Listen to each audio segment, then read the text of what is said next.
Assalamualaikum warahmatullahi wabarakatuh.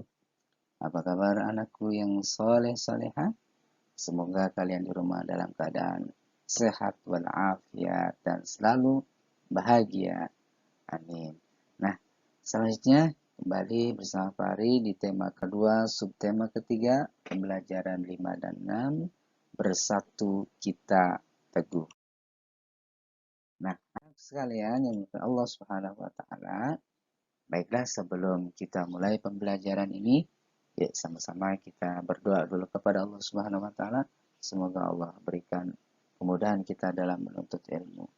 Bismillahirrahmanirrahim. Rabbi zidna ilman warzuqna fahma. Nah, kembali kita di fokus pembelajaran PKN nilai persatuan dan kesatuan. Nah, harus sekalian, persatuan itu berasal dari kata satu, yang artinya tidak terpecah belah atau utuh. Jadi, arti persatuan yaitu bersatunya beraneka ragam kebudayaan menjadi satu yang utuh dan serasi. Bagaimana cara kita menjaga persatuan dan kesatuan tersebut? Oke, adapun upaya yang harus kita lakukan diantaranya adalah yang pertama, menjaga persatuan dan kesatuan di lingkungan keluarga.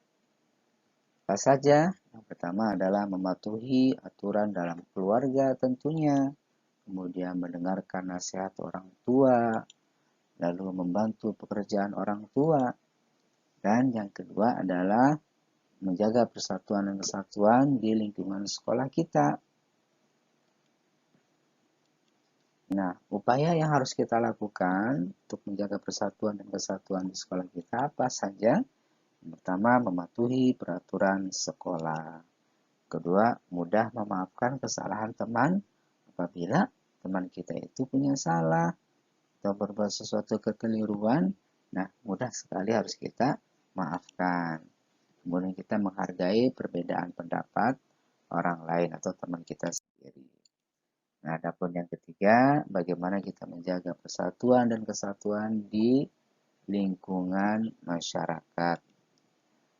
Nah, ini yang pertama adalah mengutamakan kepentingan umum daripada kepentingan pribadi. Kemudian menjenguk tetangga yang sakit, lalu kerja bakti, menghormati kepercayaan orang lain.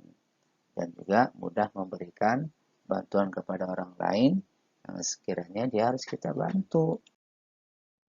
Nah, lalu sekalian, ada 4 unsur aturan sosial dalam masyarakat yang harus kita penuhi. Yang pertama adalah ada tata tertib. Biasanya dalam sebuah masyarakat ada sebuah tata tertib. Nah, contohnya misalkan pendatang baru dalam 1 kali 24 jam wajib lapor kepada RT. Kemudian yang kedua, semua warga mempunyai KTP jika sudah berusia 17 tahun. Lalu yang ketiga, tertib membayar pajak. Dan yang keempat adalah tidak ada kebisingan saat waktu maghrib ketika seorang sedang beribadah. Nah, ini harus kita jaga. Kemudian yang kedua, unsur ini aturan sosial dalam masyarakat yang harus kita punya adalah order ya. Nah, kesalahan apa sih katakan order? Order adalah sistem nilai dan norma yang berlaku di masyarakat dan dipatuhi oleh seluruh masyarakat. Dan adapun contoh dari order tersebut apa saja? Satu, masyarakat biasa mengadakan kerja bakti setiap sebulan sekali. Kemudian yang kedua, pergiliran ronda dalam menjaga keamanan lingkungan. Yang ketiga, kerjasama dalam kepentingan HUT RI. Itu daripada contoh order. Kemudian ada yang ketiga namanya keajengan. Nah, apa sih yang dikatakan keajengan? Keajengan adalah keteraturan sosial yang bersifat rutin sebagai hasil dari interaksi sosial. Contohnya, misalkan seorang anak setiap hari berangkat ke sekolah, seorang ayah setiap hari berangkat bekerja, dan seorang ibu di rumah mengurus rumah dan anak-anaknya. Itu salah satu atau tiga bentuk contoh keajengan. Kemudian yang keempat ada yang namanya pola. Nah, pola adalah corak hubungan dalam masyarakat yang tetap dalam kehidupan masyarakat tersebut. Contohnya, misalkan seorang anak mencium tangan kepada orang tuanya. Seorang anak mencium tangan kepada gurunya.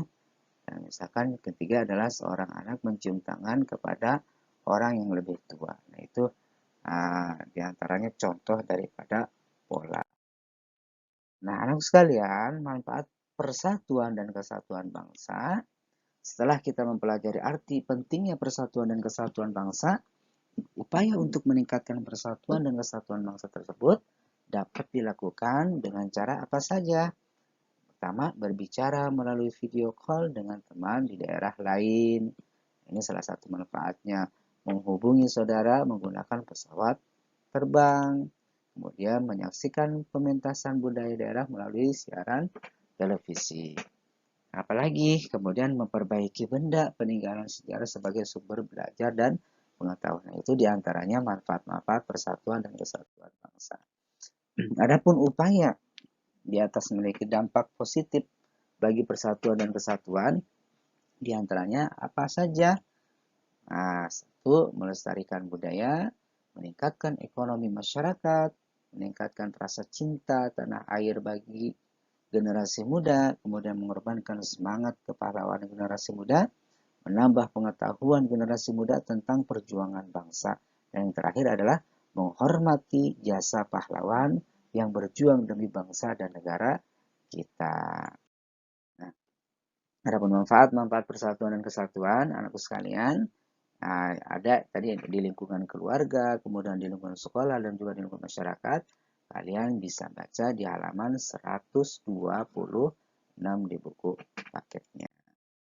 Nah, oke, anakku sekalian, untuk tugas hari ini adalah kalian hanya mengerjakan evaluasi 3 saja. Oke, terima kasih, semangat mengerjakan anak soleh dan soleha. Kita ucapkan Alhamdulillahirabbil alamin.